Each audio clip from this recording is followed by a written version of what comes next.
Can you compare and contrast your pre 9/11 Canadian life and your post 9/11 Canadian life? So the pre was pretty small. It was like a year, just trying to be friends with everybody and like, get along with other kids. It's like the, typical stuff. I mean, I didn't really notice any sort of like tension or anything like that with other kids until 2001 and then the beginning of 2002 where everything just got kind of hostile.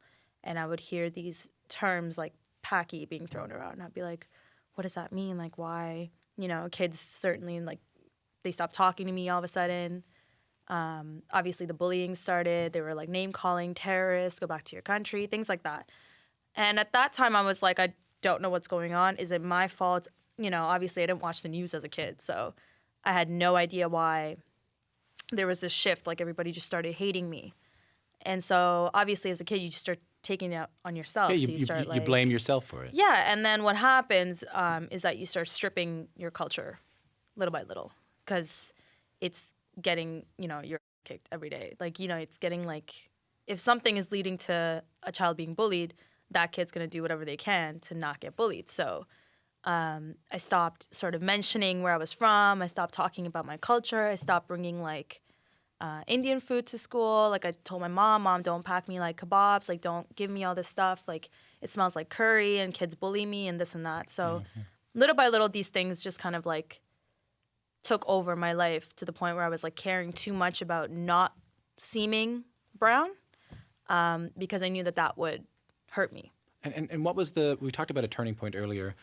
Maria Kumar, so much of your art that we're here to talk about today does revolve around a South Asian identity. What was the turning point where you went from being ashamed of your heritage, ashamed of where you come from, ashamed of your family, to embracing it?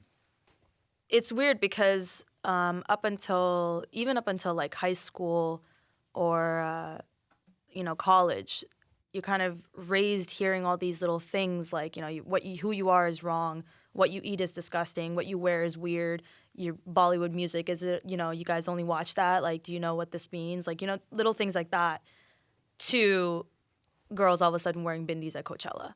Indian food not becoming a trend. Oh, I want chicken tikka masala. Oh, Maria, can you recommend some Indian restaurants in the neighborhood? You saw it become kind of cool. It started becoming the same things that we were being shamed for now started becoming trendy. And at that point, you kind of realize, wait a minute, whoa.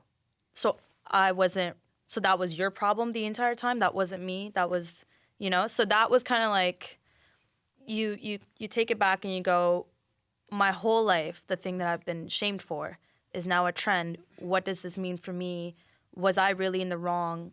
Then you kind of start realizing that now I have to go back and reevaluate my entire life and all my choices. And then you kind of have to relearn your culture all over again after forcefully being stripped of it for the purpose of assimilation.